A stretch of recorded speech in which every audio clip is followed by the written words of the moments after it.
The cool hum of server rack 4 usually kept my head clear, but the sight of a panicking intern ruined my peace. I was summoned to the glass conference room where careers were ruthlessly terminated. Instead of rushing to clean the thermal paste off my hands, I took my time walking up those stairs. I had dedicated over a decade of my life to maintaining this company infrastructure, and I was not about to let some arrogant corporate empty suits intimidate me. Entering the room felt like stepping inside a massive refrigerator designed to keep greedy executives comfortable.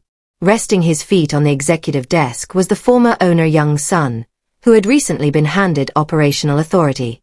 Beside him sat a trendy young consultant tapping mindlessly on a tablet, looking like he belonged in a coffee shop rather than a corporate boardroom. I stood tall, refusing to take a seat, while the young heir cleared his throat to deliver a pre-written firing speech. He blabbered about strategic pivots, cloud modernization, and fresh corporate energy, all while replacing me with his unproven friend.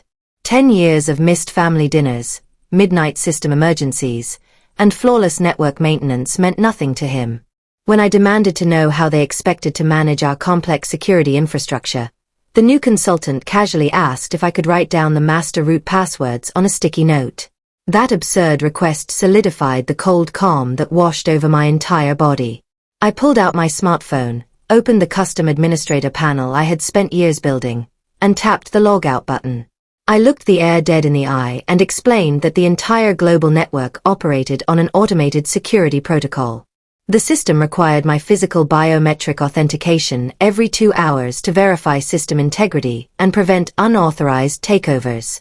Without my thumbprint, the central databases would automatically lock down, severing connections, freezing warehouse robotics, and encrypting critical files. They laughed off my warning, assuming I was making desperate threats to protect my job. I placed my company laptop and security badge on the glass table, turned on my heel, and walked out of the building.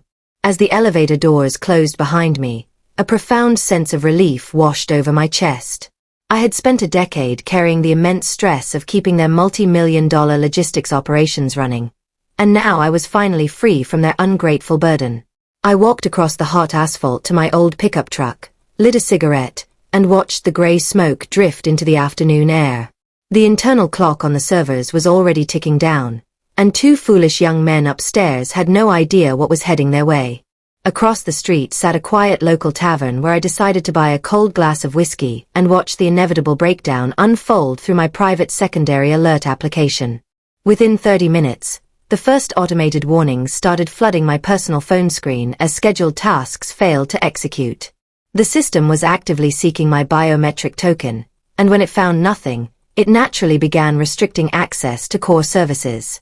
Back inside the executive office, the pair was likely struggling to log into basic administrative accounts while ignoring the yellow caution flags rapidly appearing on the central dashboard. They treated enterprise security like a simple social media password reset. By 11 o'clock, critical node connections began dropping, causing terminal freezes across the entire dispatch floor. Internal chat channels from former colleagues started blowing up with messages about frozen tracking screens and unresponsive warehouse equipment. My phone rang with a desperate call from the founder's son, who demanded I give him a master bypass code over the phone. I calmly reminded him that physical biometrics cannot be faxed or texted, leaving him with under 40 minutes before total system lockdown. The situation escalated rapidly as external shipping connections severed, bringing multi-million-dollar logistics operations to a grinding halt.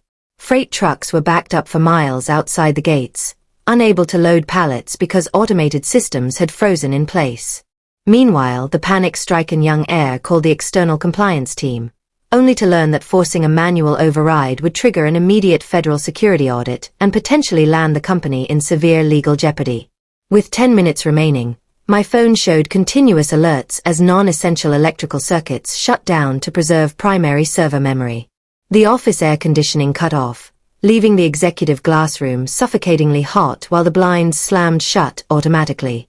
Internal messages revealed that the hotshot consultant had panicked, thrown his tablet onto the table, and sprinted down 12 flights of stairs after realizing he could face federal compliance liability for the catastrophic system failure.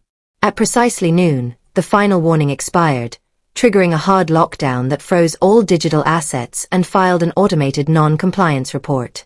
The building had transformed from a high-tech facility into a pitch-black, silent vault. Right on cue, my phone rang with an incoming call from the company true owner, who was currently on an emergency flight back to the country after discovering his entire corporate network had disappeared from the global grid. The founder demanded an explanation, accusing me of sabotaging his business out of spite.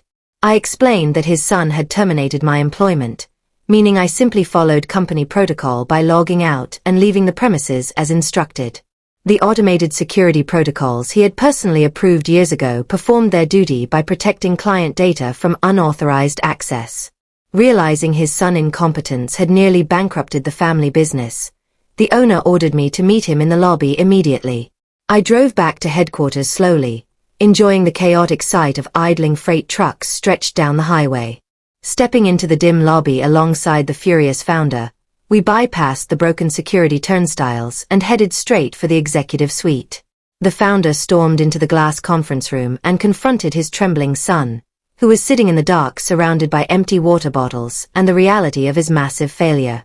The founder did not hesitate to berate his son for firing the one individual who understood our complex regulatory code and custom framework. When the son tried to defend his actions, his father silenced him and demanded he apologize immediately. I stepped forward and made my terms clear, refusing to return as a regular employee. I demanded a 5-year executive consulting contract, a massive salary increase, total operational independence, and ownership of the corner office. Without a second of hesitation, the founder agreed to every single term and ordered his disgraced son to pack his belongings and vacate the building. I walked down to the basement server room, where nervous staff members cheered as I unlocked the heavy steel door with an analog backup key. Sitting down at my familiar workstation with seconds left on the purge timer, I pressed my thumb against the glowing glass scanner to restore authority. The red emergency screens vanished instantly, replaced by steady green indicators as fans roared back to life and cooling systems flooded the facility. Across the globe, dispatch screens refreshed, warehouse robotics resumed movement, and database connections re-established seamlessly. From my new corner office window, I watched the former heir carry a small cardboard box of personal items out to the curb, realizing that while suits may hold titles, real power belongs to those who build the foundation.